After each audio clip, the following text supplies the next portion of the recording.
Ek wil nou vandag vir julle vertel van my Siamese katmuur op my voorstoep. Die stuk gaat so.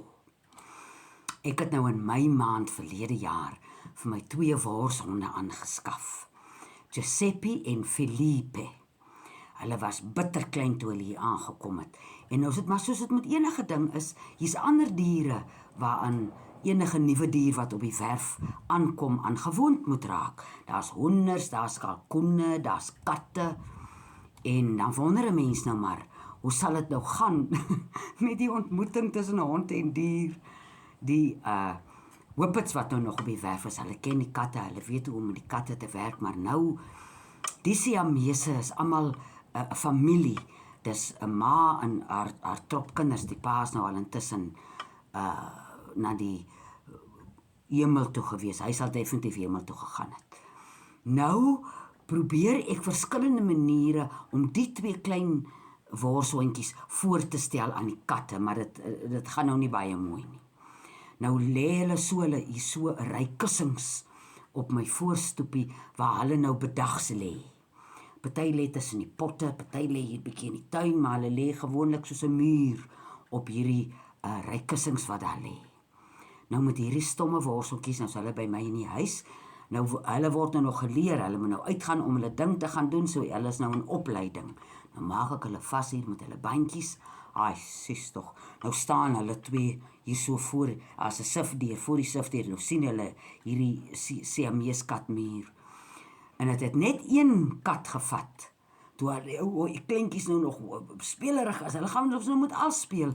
En het net 1 kat gevat, en wie jy 'n kat, het mos tande aan sy hande ook. Dit was Matteo, wat net met sy naal,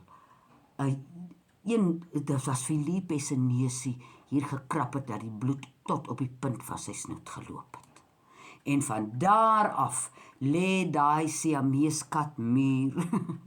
Die worshondjies, kyk hulle loop eintlik so daar uit. En die katte lê en kyk vir hulle so. En sê, kom. En as dit nou weer dieselfde ding, ek vat hulle nou uit en ek hou hulle 'n bietjie buite en dan maak ek hulle weer vas om hulle te leer dat hulle moet gematig en kalm in die huis inkom. Nou is hulle 'n bietjie opgewonde oor hulle nou buite was. En nou is daar weer 'n hek met sulke houde wat reënboogkleure geverf is. Nou wag hulle aan die hek, want hier lê die Siamese katmuur. Nou moet ek eers mooi praat met die katte en sê, hou julle tande en julle hande binne, die hondjies sal niks doen nie. Dan loop hulle so verby, en hulle binne in die huis is, dan sal hulle weer bly. Nou wens ek kan 'n vlieg teen die muur sit, as die 2 hondjies nou buite is, want as hulle nou buite is sonder my, dan regeer die katte. Maar hulle is so ordentlik. Die hondjies nou, die katte, 'n kat kan jy nie verwag om ordentlik te wees by 'n hond nie. En hulle het soveel eerbied vir hierdie Siamese katmuur. En as hulle op die werf is en die hondjies op die werf, dan hinder hulle die katte nie. Maar daai muur sê vir hulle, jy kom ordentlik uit die huis uit. En jy kom van die hek af ordentlik weer binne in die huis in. En dan lê jy stil en jy kyk nie vir ons nie. Ons kyk vir jou. Haai julle, dis 'n fliek. Dis 'n hele fliek met epiese met epiese gebeure wat elke keer gebeur as ek met die hondjies hier uitgaan. En die katte lê soos 1 man. 'n Siamese katmuur.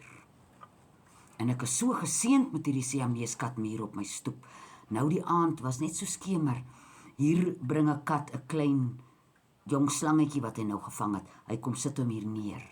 So op my stoep is hier nooit 'n slang of 'n dier wat my kan hinder nie, want die Siamese katmuur lê daar en gluur.